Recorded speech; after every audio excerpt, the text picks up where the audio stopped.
ओम शांति। भगवद गीता श्लोक क्लास में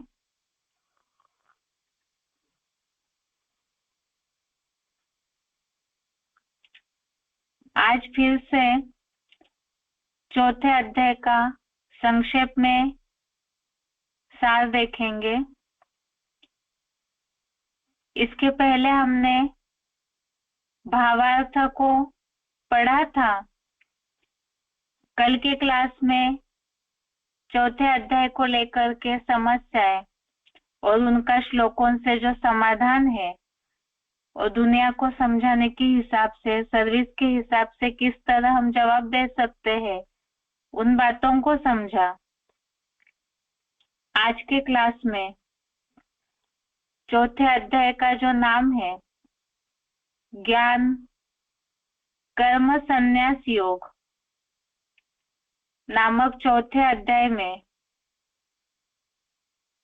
पहले हमने जो भगवान और अर्जुन के बीच जो संवाद हुआ है उसे श्लोकों के सार को देखा और आज चौथे अध्याय में अलग अलग टॉपिक पर, अलग अलग विषयों पर जो चर्चा की है और चौथे अध्याय को ही जो अलग अलग टॉपिक वाइज बांटा है उसे एक संक्षेप में देखेंगे।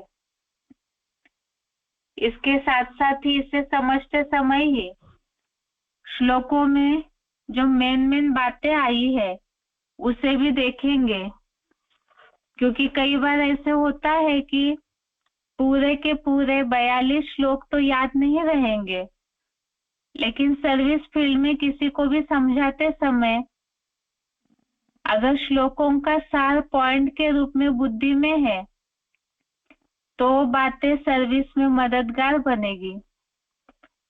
इसीलिए उन बातों को भी हेडिंग वाइज सार देखते समय ही देखेंगे।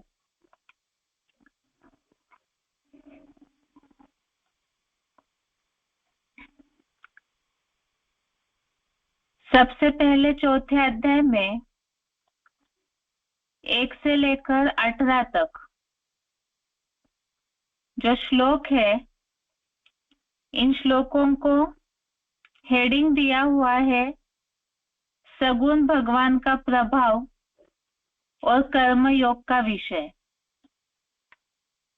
सगुण भगवान का प्रभाव अर्थात भगवान के कार्य का प्रभाव, साकार में किस तरह भगवान कार्य करते हैं, और इसके साथ साथ ही कर्म योग के बारे में भी इसमें समझाया है। ये देखते समय हम श्लोक नंबर नहीं पढ़ेंगे, लेकिन आप जरूर किताब सामने रखिए ताकि जो श्लोकों का जो संक्षेप हम देखते जा रहे हैं तो उसके साथ ही ये पता चलेगा कि किस श्लोक को किस तरह से सार में देखा जा रहा है। तो 1 से 18 तक के जो श्लोकों को विभाजन किया हुआ है सगुण भगवान का प्रभाव और कर्म योग का विषय में। प्राचीन योग पहले किन्हें सिखाया और किस परंपरा से यह प्राचीन योग की शिक्षा दी और कैसे लोप हो गया। इसमें पहले विवस्वत से मनुआ को और मनुआ से इक्ष्वाकु को मिला और प्राचीन राजयोग की शिक्षा उसके बाद विक्रमादित्य आदि राजर्षियों ने जानी और फिर यह योग कलयुग में नष्ट हुआ। उसका ही दुनिया पर प्रभाव हुआ। योग राजयोग की शिक्षा नष्ट होने के कारण प्रजातंत्र राज्य की शुरुआत हुई। अर्जुन को ही पहले भगवान ने भक्त और सखा होने के कारण ज्ञान दिया, और क्या ज्ञान दिया इसके बारे में ही रहस्य बताने लगे भगवान। तो जैसे भगवान का दिव्य जन्म कैसे होता है, अर्जुन के अनेक जन्म कैसे बीते हैं, तो पूर्व जन्मों की बातों को क्यों भूल जाता है, इसके बारे में भी बताया। भगवान अजन्मा है और किस तरह से वे प्रकृति को अधीन करके जन्म लेते हैं। भगवान के ये गुण है, एक तो क्षरित नहीं होते, अजन्मा है, और प्रकृति को अधीन करके किस तरह दिव्य जन्म लेते हैं और दिव्य कर्म करते हैं। और दिव्य जन्म लेने क्या उनका समय क्या है, भगवान के आने का समय क्या है, और समय में इशारा दिया है धर्म की ग्लानि। और कारण क्या है भगवान के आने का, तो उसके लिए बताया संतों की रक्षा, दुराचारियों का विनाश और सद्धर्म की संपूर्ण स्थापना। भगवान को, अब भगवान ने दिव्य जन्म कर्म के बारे में जैसे बताया, तो भगवान को इस भगवान के दिव्य जन्म और कर्मों को यथार्थ रीति से जानने से क्या प्राप्ति होगी, तो वो बताया कि उससे पवित्र बन राजाई भाव को प्राप्त कर सकते हैं। इसके साथ साथ ही भगवान से संबंध कैसे जोड़े, उसके लिए बताया पूरा अर्पणमय भाव। और इसके साथ ही मनुष्य जन्मों में कर्मों से अतिशीघ्र सिद्धि कैसे प्राप्त होती है, तो उसके लिए भी बताया यज्ञ सेवा का महत्व, जो एक ही जन्म में कर्म से सिद्धि प्राप्त हो सकती है भगवान के दिव्य जन्म कर्मों को जानने के बाद।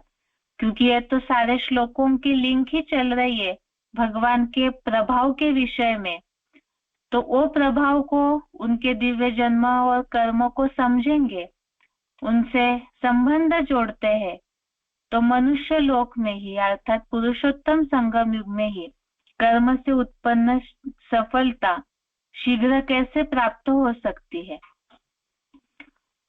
अभी आगे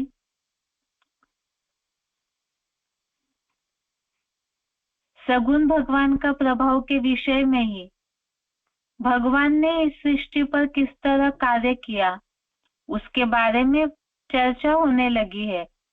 भगवान ने गुण और कर्मों के अनुसार वर्णों की रचना कैसे की है, जैसे 4 वर्णों को रचा, उसके बारे में भी बताया। उसके साथ साथ ही भगवान कर्म करते हुए भी किस तरह से वो निर्लेप है, उनको कर्मों का बंधन नहीं लगता है, और भगवान को जो इस तरह से जान लेते हैं, तो उनके लिए भी बताया कि मुक्ति की अभिलाषियों ने मुक्ति की इच्छा हेतु किस तरह के कर्म करने चाहिए। तो भगवान को जो इस तरह जान लेते हैं, निर्लेप है, तो ऐसे मुक्ति के अभिलाषियों ने जो कर्म किए उसके बारे में भी बताया कि कर्मों का रिपीटेशन होता है।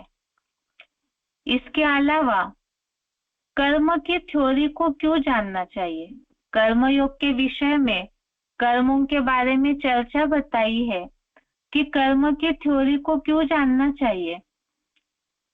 उसमें भी खास कर्मों को लेकर कलयुग में इस दुनिया की जो हालत है, सभी बड़े बड़े भी चकरा जाते हैं, और अशुभ कर्मों से किस तरह से मनुष्य मुक्त हो सकते हैं उसके बारे में भी समझाया। और उसी के लिए बताया कि कर्म की गति किस तरह गहन होती है और उसका रिजल्ट क्या है। तो कर्म को, विकर्म को, अकर्म को जानना चाहिए, और कर्म की गति का जो रिजल्ट है वो तो जन्मों से जुड़ा हुआ है। उसके बाद असली कर्म करने वाला, क्योंकि कर्म अकर्म विकर्म इन बातों को समझना है और कर्म की गति गहन है, तो इसी के लिए बताया। इसका सार ही असली कर्म करने वाला समझदार किन्हें कहेंगे, जिसके बारे में उल्लेख आया कि जो कर्म त्याग में ही मनसा से कर्म का होना देखता है, ऐसा जो योगी है वो संपूर्ण कर्म करने वाला है। उसके बाद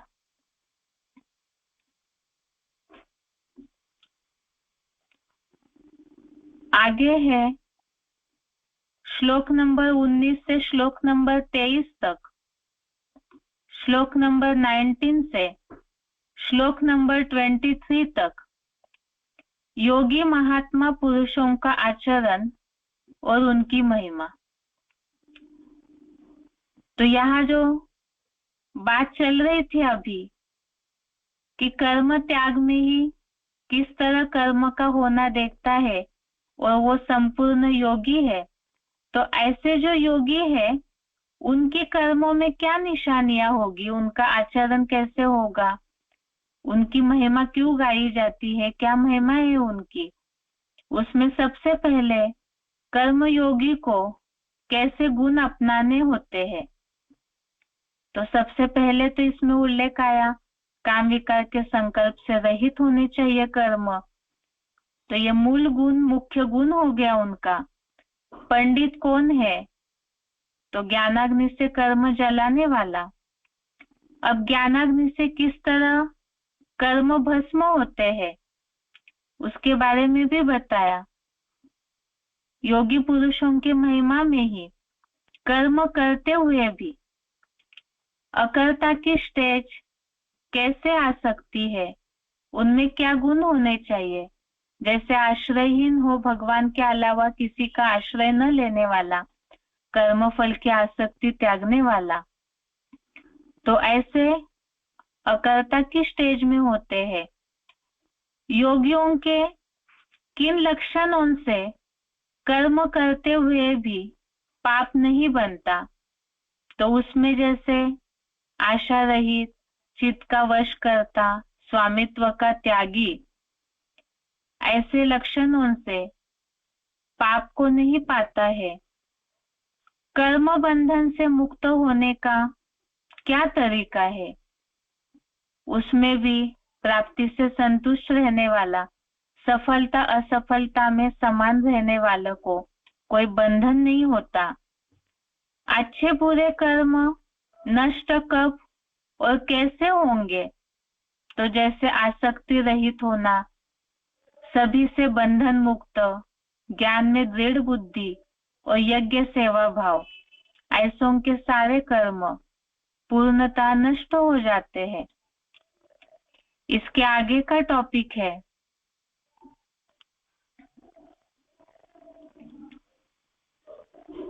श्लोक नंबर 24 से 32 तक, श्लोक नंबर 24 से श्लोक नंबर 32 तक फल सहित पृथक पृथक यज्ञों का कथन।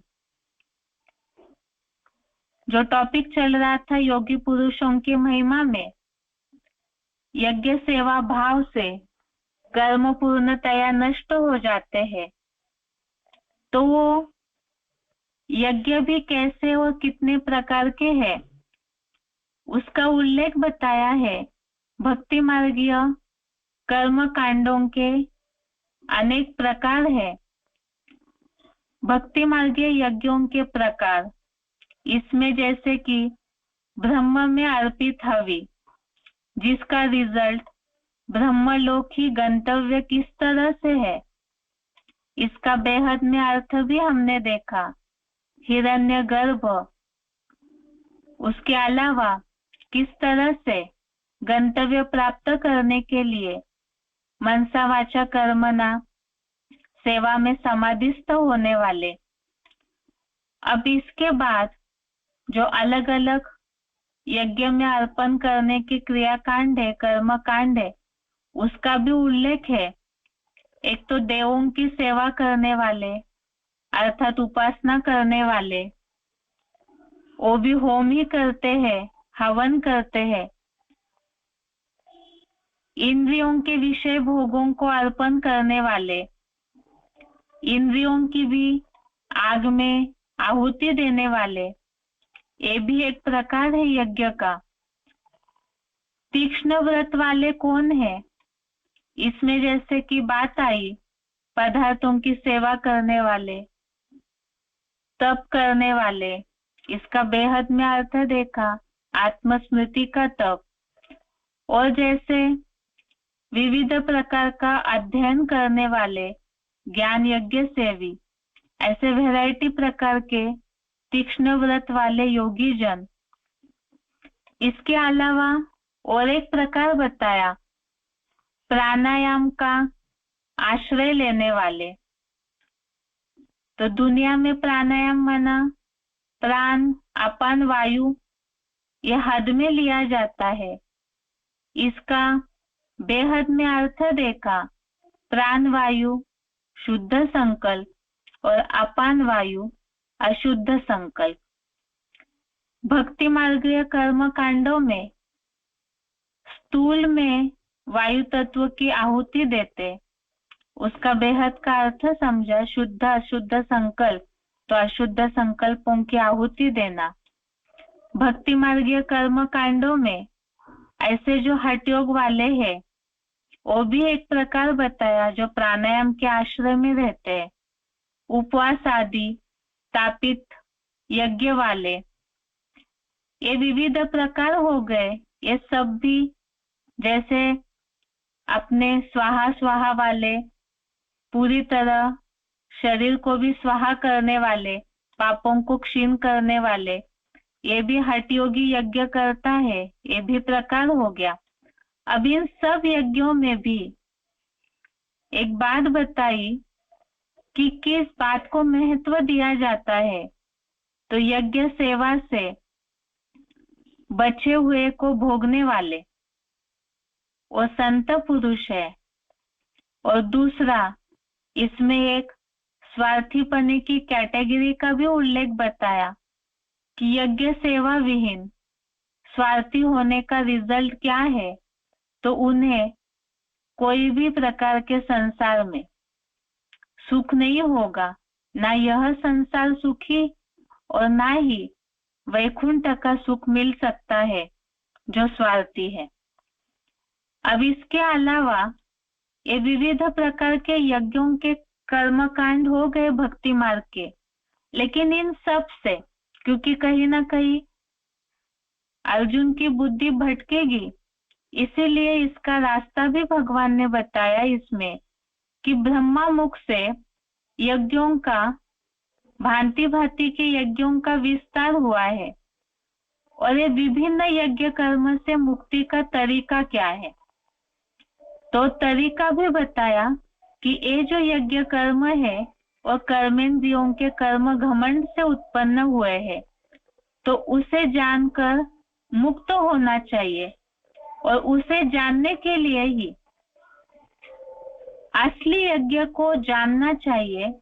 और असली यज्ञ क्या है उसे समझाने के लिए ही श्लोक नंबर 33 से श्लोक नंबर 42 तक, श्लोक नंबर 33 से श्लोक नंबर 42 तक ज्ञान की महिमा बताई। अर्थात ही अभी तक के जो अलग अलग कर्म कांड भक्ति मार्गीय जो देखे, कोई तन को स्वाहा करते, कोई भौतिक पदार्थों को स्वाहा करते, कोई क्या स्वाहा करते यज्ञ कर्म में। इसमें बताया कि भौतिक पदार्थों के यज्ञ से ज्ञान यज्ञ कैसे अच्छा है। तो उसमें बताया कि सारे यज्ञ के कर्म कांड, भक्ति मार्गीय कर्म कांड ज्ञान यज्ञ में ही समाप्त होते हैं।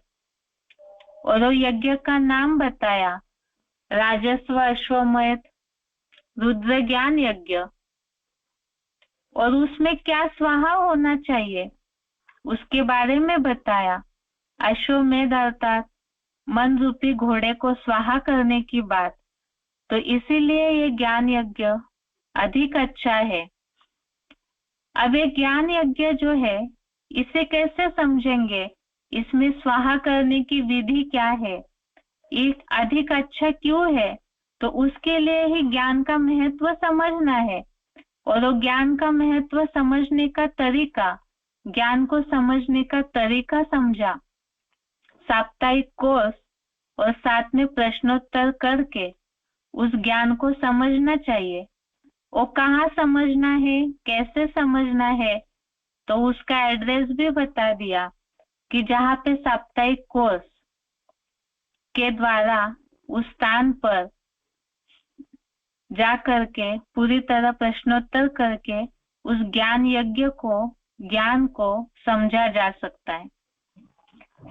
अब एक ज्ञान देने वाला दाता कौन है, उस जगत पिता को जानने से ही किस तरह से मोह मुक्त हो सकते हैं, कितने समय के लिए मोह मुक्त हो सकते हैं, तो वो बताया कि सतयुग त्रेता युग के 21 जन्मों के लिए ही मोह मुक्त हो जाएंगे।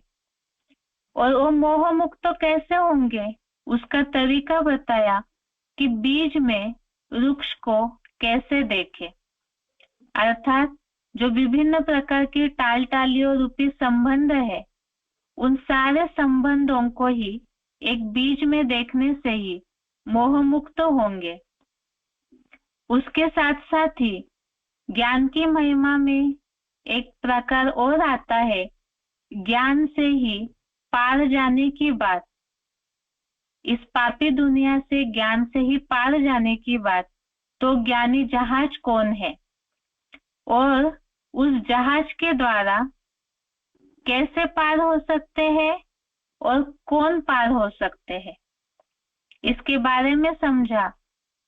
पापियों से भी अधिक पापी क्यों न हो, और शंकर चाप जहाज द्वारा ज्ञान के द्वारा ज्ञान का आधार लेकर पार हो सकते हैं। इसके अलावा ज्ञान के महत्व में और एक बात आई, क्योंकि यह पापी समुद्र से पार होने की बात है, तो इसीलिए ही पाप समुद्र बना कैसे, विकारों के कारण। तो ये विकारों की अग्नि होती क्या है और वो करती क्या है, विकारों की अग्नि जला के सब भस्म करती है, और उसे नष्ट करने वाली अग्नि क्या है, तो वो है ज्ञान अग्नि। ज्ञान अग्नि किस तरह पाप कर्मों को भस्म करती है, उसके बारे में ज्ञान की महिमा में बताया है। इसके अलावा जब पाप कर्म भस्म हो जाते हैं, तो ये जो ज्ञान है ये इतना पवित्र ज्ञान है, तो उसका महत्व बताया, ज्ञान की पवित्रता का महत्व। और महत्व क्या है, तो उसके लिए ही ज्ञान योग का आपस में संबंध क्या है, और संपूर्ण ज्ञान पूरी तरह से हमारे बुद्धि में कब कैसे इमर्ज होगा, उसके बारे में बताया। एक तो ज्ञान की पवित्रता, और धर्म शास्त्रों में और कोई ऐसा ज्ञान नहीं जो जगत पिता या सृष्टि बीज के द्वारा, शंकर चाप जहाज द्वारा दिया जाता है। और ज्ञान के द्वारा ही जब याद की संपूर्ण सिद्धि होगी, तो अव्यभिचारी याद से ज्ञान भी किस तरह से अपने आप इमर्ज होता है, उसके बारे में भी बताया कि यही ज्ञान और योग का आपस में संबंध है। याद से संपूर्ण सिद्धि प्राप्त होगी, तो उससे संपूर्ण ज्ञान भी प्राप्त होगा। इस ज्ञान को कौन प्राप्त कर सकते हैं, और ज्ञान प्राप्त करने का फायदा क्या है। ज्ञान से इतनी बड़ी सिद्धि प्राप्त होती है, जो शास्त्रों में उल्लेख आया, भूतल देखी शैलवन, अर्थात पूरी तरह से सब कुछ इमर्ज होने लगेगा। लेकिन ये ज्ञान को, पवित्र ज्ञान को कौन पा सकता है, तो उसके बारे में बात आई। श्रद्धावान, प्रयत्नशील, ज्ञान लेते ही उसका शीघ्र फायदा बताया, परम धाम की शांति की प्राप्ति। और जो ज्ञान न प्राप्त करने वाले हैं, ऐसों की कैटेगरी भी बताई। अश्रद्धालु, संशयालु को क्या नुकसान होता है, और नुकसान बताया कि उनको न ये संसार और न पारलौकिक संसार का अर्थात अतीन्द्रिय सुख प्राप्त नहीं होता, ये उनका नुकसान है। अब ज्ञान के प्रति संशय आता है, तो संशय का निवारण क्या है? क्योंकि अगर संशय आया तो नुकसान होगा, सुख से वंचित हो जाएंगे। तो इसीलिए इस संशय का निवारण क्या है? तो ज्ञान द्वारा संशय दूर करने का तरीका बताया कि ज्ञान कटारी से सारे संशय को काट कर किस तरह से योगी बन सकते हैं, और इसके साथ साथ ही आत्मा में स्थिर होकर कर्म बंधन के त्यागी कैसे बन सकते हैं। तो इसके बारे में ही ज्ञान की महिमा के सारे श्लोकों में बताया है। तो ये हुआ ज्ञान के द्वारा सब बातों का समाधान करके योगी किस तरह बने, और साथ में इस युद्ध को किस तरह से जीतते रहे, तो उसका आधार है ज्ञान। ये हो गए चौथे अध्याय का टॉपिक वाइज श्लोकों का विभाजन, और साथ में ही शॉर्ट में चौथे अध्याय का सार। इसके अलावा चौथे अध्याय में कुछ मुख्य बातें हैं, जैसे कि कुछ श्लोक ऐसे आए हैं जो भगवान के कार्य को सिद्ध करने वाले श्लोकों का प्रूफ हमें मिलता है, जिसमें सबसे पहले दुनिया में जो बात फैली हुई है वो है गीता का भगवान कौन, और साथ में गीता ज्ञान कब दिया गया। तो अभी इसको देखते हैं हम कि क्या गीता ज्ञान द्वापर युग के अंत में सुनाया गया है। इस बात को सिद्ध करने वाले श्लोक है। वैसे तो ये सबसे प्रसिद्ध श्लोक है, लेकिन इन श्लोकों का महत्व दुनियावी लोग नहीं जानते हैं। इसीलिए ही इन श्लोकों का गहरा अर्थ समझना और औरों को समझाना जरूरी है। एक तो है चौथे अध्याय का 7वां श्लोक। सबसे पहले तो जो हेडिंग है, क्या गीता ज्ञान द्वापर युग के अंत में सुनाया गया है। तो सभी भक्ति मार्गीय गीता पाठी या जन सामान्य यही जानते हैं अभी तक कि द्वापर में ही श्री कृष्ण भगवान ने आकर के अर्जुन को गीता ज्ञान सुनाया। लेकिन भगवत गीता में ही जो गीता ज्ञान भगवान उवाच कहा जाता है, उस भगवत गीता में ही सबसे प्रसिद्ध श्लोक है चौथे अध्याय का 7वां श्लोक और 8वां श्लोक। जो 7वां श्लोक है, यदा यदा हि धर्मस्य ग्लानिर्भवति भारत अभ्युत्थानम अधर्मस्य तदात्मानं सृजाम्यहम्। इस श्लोक से इसका जो भावार्थ का सार है यही है कि जब धर्म की ग्लानि होती है, अधर्म की वृद्धि होती है, तब मैं स्वयं शिव जन्म लेता हूँ। तो यहाँ प्रश्न आया फिर, भगवान आकर अगर द्वापर के अंत में गीता ज्ञान सुनाते, तो द्वापर के बाद अधर्म के नाश के बाद पापी कलयुग कैसे आया। भगवत गीता में ये बात बताई है कि धर्म की ग्लानि, अधर्म की वृद्धि होती है तो मैं दिव्य जन्म लेता हूँ। तो इसमें बात आई कि अगर द्वापर के बाद जब धर्म की ग्लानि हुई, अधर्म की वृद्धि हुई, तो उसके विनाश के लिए भगवान सृष्टि पर जन्म लेते हैं।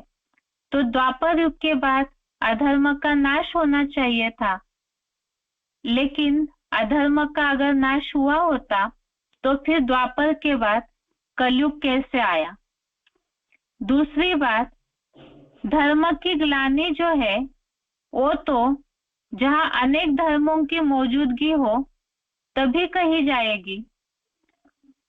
तो क्या द्वापर युग में इतने सारे धर्म थे, जबकि कलयुग में कलह क्लेश बताया जाता है और कलयुग के जो वर्तमान संसार की हालत है तो ये भगवत गीता की इस श्लोक को लागू होने जैसी है या नहीं, ये सोचने का प्रश्न है।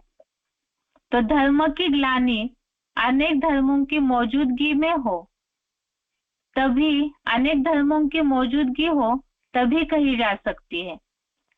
दूसरी बात, चौथे अध्याय का ही 8वां श्लोक, श्लोक नंबर 8, परित्राणाय साधूनां विनाशाय च दुष्कृतां धर्म संस्थापनार्थाय संभवामि युगे युगे। इस श्लोक में जो बात आई है कि संतों की रक्षा के लिए, दुराचारियों के विनाश के लिए और धर्म की संपूर्ण स्थापना अर्थ, तो इसमें दुराचारियों का विनाश, सद्धर्म की स्थापना का कार्य अगर द्वापर के अंत में होता तो फिर कलयुग कैसे आया, क्योंकि सद्धर्म की स्थापना हुई तो सतयुग आना चाहिए था, लेकिन द्वापर के बाद तो कलयुग दिखाया है। तो इन दोनों श्लोकों से ये बात सिद्ध हो जाती है कि गीता ज्ञान द्वापर के अंत में नहीं सुनाया गया है, क्योंकि द्वापर के अंत में अगर सुनाया जाता तो अभी के 2 श्लोकों में जो उल्लेख है, धर्म ग्लानि, दूसरा दुराचारियों का विनाश, धर्मों का, विधर्मों का विनाश, ये दिखना चाहिए, और दूसरा धर्म की संपूर्ण स्थापना दिखनी चाहिए। और ये अगर दिखता तो द्वापर के बाद कलयुग नहीं दिखना चाहिए, सतयुग दिखना चाहिए था, और ऐसे है नहीं, इसीलिए ही ये सिद्ध होता है। आगे है, गीता के बात को लेकर के और एक प्रश्न है कि क्या गीता का भगवान श्री कृष्ण है। तो भगवत गीता में ही भगवान ने जो उल्लेख बताए हैं श्लोकों में, भगवान की जो गुण विशेषताएं हैं, तो वो विशेषताएं या वो जो भी उल्लेख भगवत गीता में आया हुआ है, क्या वो सारे उल्लेख श्री कृष्ण के लिए लागू होते हैं। सबसे पहले तो चौथे अध्याय का 6वां श्लोक, अध्याय 4 का श्लोक नंबर 6, इसमें बात है, अजोपि सन्वयात्मा भूतानामीश्वरोऽपि सन् प्रकृतिं स्वामधिष्ठाय संभवाम्यात्म मायया। इसमें उल्लेख है भगवान के गुणों का, एक तो अजन्मा अगर्वा है भगवान, दूसरा कभी क्षरित न होने वाला, तीसरा प्रकृति को अधीन करके जन्म लेते हैं। इसके अलावा चौथे अध्याय का 9वां श्लोक, भगवान का जन्म और कर्म दिव्य है। ये श्लोक है, जन्म कर्म च मे दिव्यम एवं यो वेत्ति तत्वतः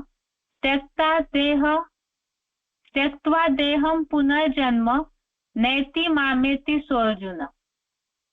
इसमें जो उल्लेख आया है भगवान का कि मेरे दिव्य जन्म और कर्मों को तत्वों सहित जानना, तो जो दिव्य जन्म और दिव्य कर्म की बात आई हुई है। और तीसरा श्लोक चौथे अध्याय का ही 14वां श्लोक, अध्याय 4 का श्लोक नंबर 14, न माम कर्माणि लिम्पन्ति न मे कर्म फले स्पृहा इति माम यो भी जानाति कर्म भिन्न स बध्यते। इसमें उल्लेख आया है न मुझको कर्मों का बंधन है, न मुझे कर्म के फल में इच्छा है। तो ये जो बातें हैं कि भगवान कर्मों में लिंपायमान नहीं होते हैं, अभोक्ता है। तो ये सारे गुण, एक तो भगवान अजन्म अगर्भा है। अगर इस गुण के लिए हम श्री कृष्ण से तुलना करें तो श्री कृष्ण का तो गर्भ से जन्म होते हुए दिखाया है, जैसे देवकी और वासुदेव माता पिता दिखाए हैं। और दूसरा जो बात आई प्रकृति को अधीन करके जन्म लेने की, दिव्य जन्म और दिव्य कर्म अर्थात जो प्रवेश करके जन्म लेने की बात आई, तो ऐसे तो श्री कृष्ण के लिए लागू होते हुए नहीं दिखता है। और दूसरी बात, भगवान कर्मों में लिंपायमान नहीं होते, अभोक्ता है। तो ये सारी बातें, एक तो गर्भ से जन्म दिखाया और कर्मों को कोई बंधन नहीं, तो मृत्यु क्या असर कैसे होगा। लेकिन श्री कृष्ण का तो बहे लिए के तीर से मृत्यु भी दिखाई गई है। तो इन तीनों श्लोकों में जो उल्लेख है, क्या वो गीता का भगवान से लागू होने वाले ये जो भी उल्लेख है, क्या वो सारे उल्लेख श्री कृष्ण के लिए लागू होते हैं। तो प्रूफ के साथ इन बातों को जैसे हम सोच सकते हैं कि अजन्मा अगर्भा लिंपायमान न होना कर्मों में, ये सारी बातें गीता का भगवान तो गर्भ से जन्म लेने और मृत्यु को पाने वाले हो नहीं सकते। तो फिर गीता का भगवान यदि श्री कृष्ण है तो उनके जीवन की शैली या ये जो जन्म मृत्यु की बात है, ये तो उनके लिए लागू नहीं होते हुए दिखती है। तो इन श्लोकों से ही गीता के भगवान की बातें टैली हो जाती है कि गीता का भगवान श्री कृष्ण नहीं है। आगे है बेसिक कोर्स।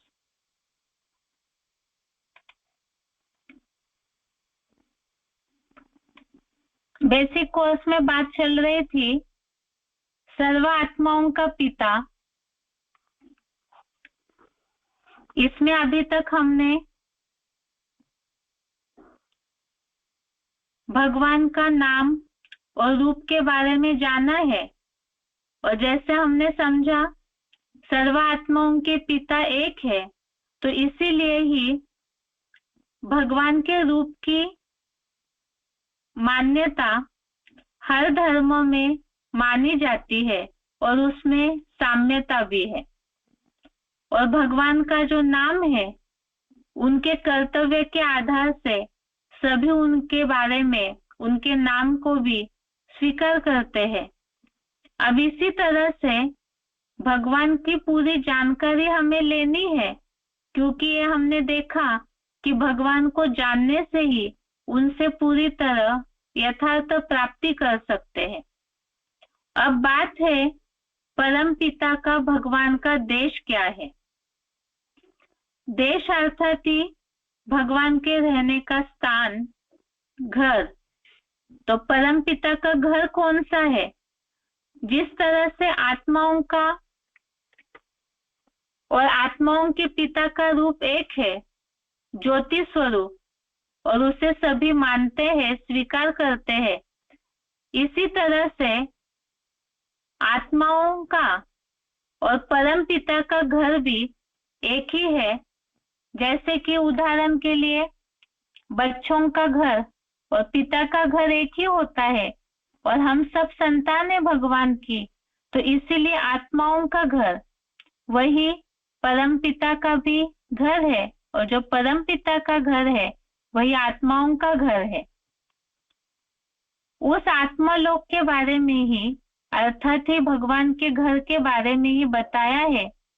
उनका घर परम धाम है, जो 5 तत्वों की दुनिया से परे एक छठा प्रकाशित तत्व है। इस घर के बारे में ही लोग आसानी से कह देते हैं, ये मान्यता है, ऊंचा तेरा नाम, ऊंचा तेरा धाम। और बातों बातों में ये जो मान्यता है, भगवान का नाम लेते ही सब कहते हैं ऊपर वाला सब देख रहा है। तो ऊपर वाला अर्थात क्या? ऊपर अर्थात कहा तो 3 लोक का चित्र जो स्लाइड में दिख रहा है, हमने 3 लोक का कोर्स भी समझा, जिसमें आत्माओं का घर समझते समय ही हमने इस बात को समझा कि वो परमपिता का भी घर है और वो इस साकार वतन से, सूक्ष्म वतन से भी पार ऊंची स्टेज में है, जिसके लिए ही ये बताया जाता है कि जहां 5 तत्वों का कोई भी असर नहीं होता है। अब 3 लोक के चित्र में हमने इस बात को विस्तार से समझा था कि जैसे पृथ्वी गोल है, तो इसी तरह पृथ्वी के पूरे आसपास परिधि में परम धाम फैला हुआ है। और ये जो परम धाम है, ये परे से परे धाम है, जहां 5 तत्वों का कोई असर नहीं होता। इसीलिए ही सभी मनुष्य आत्माएं इस बात को जानते हैं कि ऊपर वाला अर्थात ही परम पिता का, भगवान का घर सबसे ऊंचे है। अभी इस परम पिता का जो घर है, उनके अनेक नाम भी है। जैसे परम पिता का रूप है, उसको अलग अलग, उनका जो रूप तो एक ही है, लेकिन लोग उसे अलग अलग नामों से पहचानते। इसी तरह से परम पिता का घर, उनके भी अलग अलग नाम है। जैसे कि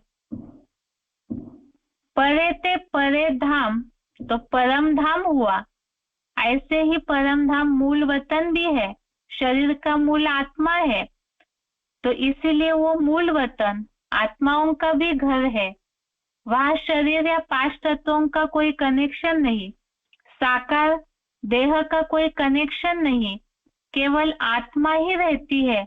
इसीलिए वो निराकारी दुनिया है। आत्माओं का भी घर है, तो आत्मलोक भी है। देह का कनेक्शन नहीं, तो वाणी का कनेक्शन नहीं, इसलिए वो निर्वाण धाम भी है। और वाणी नहीं, तो वहां पे शांति ही शांति बनी रहती है, तो शांति धाम, साइलेंस वर्ल्ड भी है। और आत्माएं 5 तत्वों से, शरीर से मुक्त अवस्था में वहां रहती है, तो वो मुक्ति धाम भी है। और 5 तत्वों से परे है, इसलिए पार लोक भी है। उसे ही ब्रह्म महातत्व, ब्रह्म लोक भी कहते हैं। और आत्मा वह अंडे मिसल अपने बीज रूप, मूल रूप में रहती है, इसलिए वो ब्रह्मांड भी कहा जाता है। परम पिता के, भगवान के इस घर के बारे में भगवत गीता में भी उल्लेख आया है। 15वें अध्याय का 6वां श्लोक, अध्याय 15 का श्लोक नंबर 6, जिसमें ये उल्लेख है जो बताया अभी तक कि वो 5 तत्वों की दुनिया से पार है।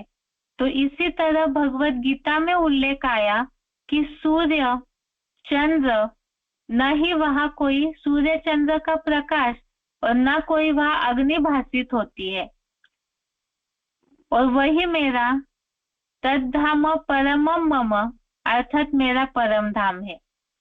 ऐसे ही दूसरे अध्याय का 28वां श्लोक, अध्याय 2 का श्लोक नंबर 28, जिसमें इस बात का उल्लेख है कि प्राणियों का आदि और अंत अदृश्य है। और वो अदृश्य अर्थात ही परम धाम में आत्माएं सृष्टि के आदि में पहले ही और रात्रि के अंत में अर्थात सृष्टि के अंत में भी परम धाम लौटती है। तो परम धाम का उल्लेख अव्यक्त धाम के रूप में आया है। 8वें अध्याय का 18वां श्लोक, अध्याय 8 का श्लोक नंबर 18, इसमें भी परम धाम का अव्यक्त धाम के रूप में उल्लेख आया है। अव्यक्त धाम अर्थात जो व्यक्त न हो, तो 5 तत्वों की दुनिया व्यक्त है, इन आंखों से दिखती है, और जो नहीं दिखता स्थूल आंखों से, वो अव्यक्त है। और इसीलिए गीता में इसका उल्लेख अव्यक्त धाम के रूप में है। अब जैसे रूप की मान्यता हर धर्म में है, इसी तरह से परम पिता या भगवान सुप्रीम अथॉरिटी सभी धर्म वालों के पिता है, इसलिए हर धर्म में उनके इस घर की मान्यता है। क्योंकि जो परम पिता का घर वो सारी ही आत्माओं का भी घर है, तो जरूर हर धर्म वाले भी तो आत्माएं ही है। तो परम पिता के जैसे निराकार रूप, ज्योतिर्मय रूप की मान्यता यादगार हर धर्म में है, ऐसे ही उनके घर की भी मान्यता हर धर्म में है। जैसे हिंदू धर्म में परम धाम, परे ते परे धाम के रूप में मान्यता सिद्ध हुई, जिसे लोग ब्रह्मांड, मूल वतन के रूप में भी जानते हैं। इसी तरह क्रिश्चियन लोग, अंग्रेज लोग उसे सोल्ड वर्ल्ड अर्थात आत्माओं का लोक के रूप में जानते हैं, और सुप्रीम एबोर्ड अर्थात सुप्रीम अर्थात ऊंचा, श्रेष्ठ, और एबोर्ड अर्थात धाम, तो वो ऊंचा धाम परम धाम है। इसी तरह मुसलमान लोग भी उस परम धाम के बारे में जानते हैं कि खुदा अर्श में रहता है और वहां रूह है। मुस्लिम लोग आत्मा को रूह कहते हैं, तो वहां रूहें भी रहती है। और जैनी लोग उसे ही तुर्या धाम के रूप में जानते हैं। अब ये तो हो गया परम पिता का मूल घर, परमानेंट घर, परम धाम, उसकी हिंदू धर्म और अन्य धर्मों में भी मान्यता है। अब आगे है सृष्टि चक्र के चित्र में, तो हमने इस बात को जाना है, पूरे सिद्धताओं के साथ इस बात को समझा था कि कलयुगांत में जब सृष्टि तामसी हो जाती है, तो सृष्टि का उद्धार करने, मनुष्यों का उद्धार करने भगवान को इस सृष्टि पर आना पड़ता है, और इस सृष्टि पर आ चुके हैं और स्वयं ही अपना कार्य का, अपने जन्म का, अपने स्थान का पूरा परिचय दे रहे हैं।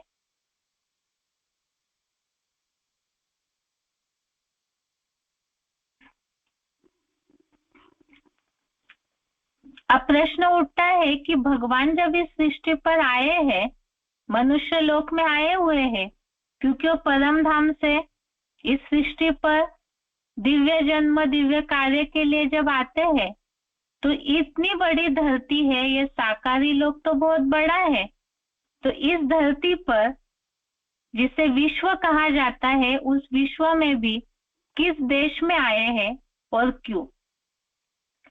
प्रश्न समझना जरूरी है कि इतनी बड़ी धरती है, उसमें सैकड़ों देश फैले हुए, और सैकड़ों देशों में भी ढेरों धर्म, उनके ढेरों छेड़े फैले हुए हैं।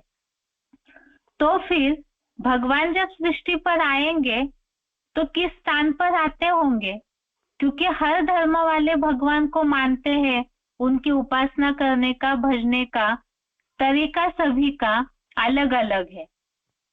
तो धर्म में भगवान जब सृष्टि पर आते हैं, तो क्या कोई धर्म, जाति, मठ, पंथ, कोई वर्ण विशेष, किसी का भेदभाव तो नहीं करते होंगे? क्योंकि तभी तो सभी लोग भगवान की इन सब विशेषताओं के कारण, उनके गुणों के भंडार के कारण ही सब भगवान को दिल से स्वीकार करते हैं।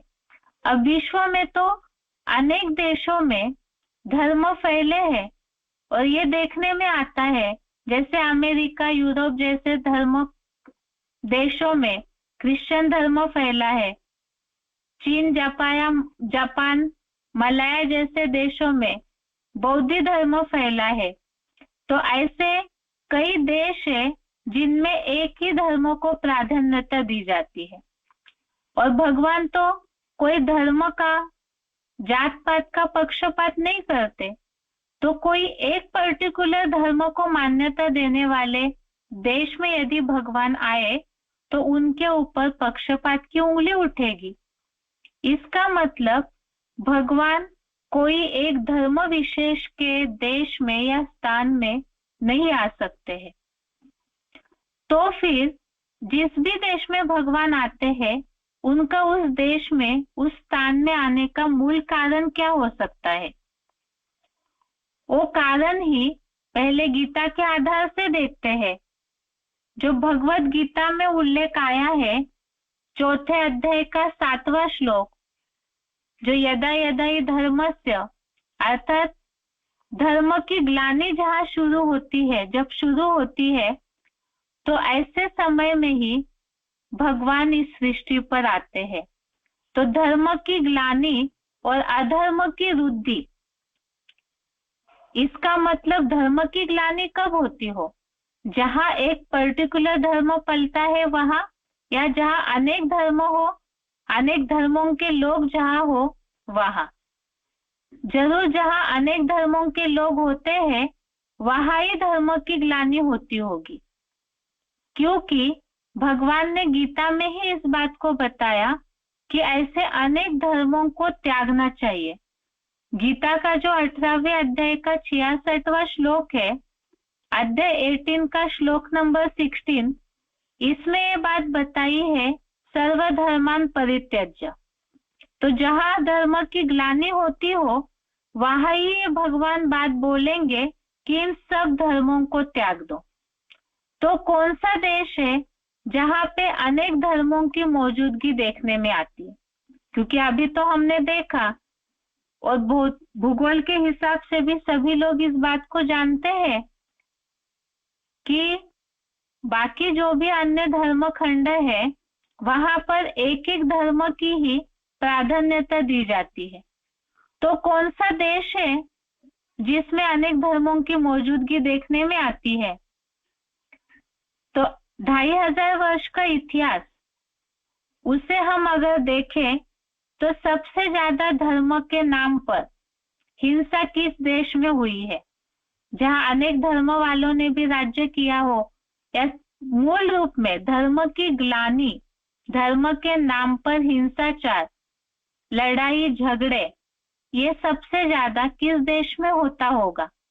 तो हिस्ट्री के हिसाब से देखें तो भारत देश में ही अनेक धर्मों का राज्य, अनेक धर्मों का शासन या अनेक धर्मों की उपस्थिति देखने में आती है। और धर्मों के नाम पर उनके छेड़े, अनेक प्रकार की जातियां, उस आधार से अनेक भाषाएं और उस आधार से अनेक मतों की धारणाओं वाले लोग भी भारत में देखने में आते हैं। और ग्लानि या अधर्म की वृद्धि की जो बात बोली है भगवत गीता में, तो धर्म के नाम पर ही दंगे फसाद, खून खराबा, ये सारा खूनी नाहक खेल जो है वो भारत के इतिहास में सबसे ज्यादा देखने में आता है। तो गीता के आधार से ये बात तो सिद्ध हुई कि धर्म की ग्लानि, अधर्म की वृद्धि की बात भारत देश में ही है। इसीलिए सभी धर्म के लोग जहाँ भारत में उपस्थित है, ऐसे धर्म वालों के सामने ही भगवान को भारत देश में आना पड़ता है। लेकिन फिर क्या केवल एक धर्म ग्लानि, केवल एक ही कारण पर्याप्त है भगवान को भारत देश में कार्य करने के लिए? नहीं, तो उसके अलावा भारत देश में और एक खासियत है जो कि भगवान को इस धरती पर आने के लिए आकर्षित करती है, और वो है परम पिता का नाम लेते ही, भगवान का नाम लेते ही उनके साथ उनकी परम पवित्रता, एवर प्यूरिटी जो है वो तुरंत सबके मस्तिष्क में आ जाती है। तो जैसे भगवान परम पवित्र पूजनीय है, तो इसी तरह से भारत देश में भी पवित्रता को सबसे ज्यादा महत्व दिया जाता है, जो कोई भी अन्य देश को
नेटवर्क प्रॉब्लम से कनेक्शन कट हो गया था। बात चल रही थी कि जैसे भगवान को पवित्रता प्रिय है, इसी तरह भारत में भी अन्य जितने भी धर्मखंड है, जितने भी देश है, उनमें एक पर्टिकुलर धर्म को मान्यता देते। इसी तरह से पवित्रता के बारे में उतना महत्व नहीं दिया जाता जितना भारत में दिया जाता है। नारी को ही शक्ति के रूप में पूजते हैं। वंदे मातरम कहा जाता है। साथ में पवित्रता का भी उतना महत्व देते हैं। और दूसरी बात, भारत ही एक अविनाशी खंड है, देवभूमि मानी जाती है। तो इसीलिए ही पवित्रता को मान्यता देने के कारण ही भगवान को भारत देश में आकर्षण होता है और भारत देश में ही भगवान अपना कार्य कर रहे हैं। इसके अलावा परम पिता का भगवान का काल, जैसे हमने देश देखा, उनका परमानेंट घर परम धाम है, इसी तरह से इस धरती पर भगवान अपना कार्य करते हैं भारत देश में। अब उनका समय अर्थात उनके कार्य का काल वो इस सृष्टि पर कब प्रकट होते हैं, कब अपना दिव्य जन्म और कर्म करते हैं, उसके बारे में भी भगवत गीता में ही इशारा दिया है। सृष्टि चक्र के चित्र में हमने इन बातों को विस्तार से समझा है। 9वें अध्याय का ही 7वां श्लोक, अध्याय 9 का श्लोक नंबर 7, जिसमें बात आई है कल्पक्षय और कल्पादो। कल्पक्षय अर्थात कल्प का अंत और कल्पादो अर्थात कल्प का आदि। तो जो सृष्टि चक्र का चित्र है, जिसमें कलयुग का अंत और सतयुग के बीच का जो पीरियड है, जो 2 सुइयों के रूप में निशाने दिखाई है, स्लाइड जिनको दिख रही है, या सृष्टि चक्र का चित्र तो हमने कोर्स समझते समय देखा ही है, जिसमें 2 सुइयों के बीच में पुरुषोत्तम संगम युग को दिखाया जाता है। और यही कल्प का अंत और नए कल्प की शुरुआत अर्थात कलयुग का अंत और सतयुग की शुरुआत के बीच का जो पीरियड है, वो पुरुषोत्तम संगम युग है। तो 2 युगों का मेल संगम युग, लेकिन यहाँ आत्माओं को उत्तम बनाया जाता है। तो पुरुषोत्तम संगम युग ही भगवान के आगमन का समय अर्थात कार्य का समय है। और यही वो समय है जिसके बारे में भगवत गीता का श्लोक धर्म ग्लानि का समय बोला है। जब धर्म की ग्लानि होती है, तो स्थान तो हमने देख लिया धर्म ग्लानि का, जहाँ अनेक धर्मों की मौजूदगी है, वो भारत देश है। धर्म ग्लानि का स्थान और धर्म ग्लानि का समय वो कलयुग का अंत, जहाँ पर मनुष्य आत्माएं अति के तमोप्रधान बनकर अज्ञान अंधकार में डूब जाते हैं, पूरी तरह असुर समान बन जाते हैं। और ऐसे जब दुराचारी अधर्मी बन जाते हैं, तो उन दुराचारियों के विनाश के लिए ही भगवान सृष्टि पर अभी कार्य कर रहे हैं, जो कि नरक को स्वर्ग बनाने का। मनुष्य असुर बने तो सृष्टि नरक बनी, और यही मनुष्यों को फिर से गुण संपन्न बनाने के लिए, पुरुषोत्तम बनाने के लिए ही भगवान जिस पुरुषोत्तम संगम युग के समय में कार्य करते हैं, तो वहां पर ज्ञान और राजयोग की शिक्षा के द्वारा देवता बनाते हैं। और वो देवता बनाने का कार्य करने के लिए ही भगवान इस सृष्टि पर ही, भारत भूमि पर ही अपना कार्य कर रहे और आकर के हमें एक ज्ञान दे रहे। अभी तक हमने भगवान के कार्य की पहचान जो ली सर्व आत्माओं के पिता में, कि एक तो भगवान के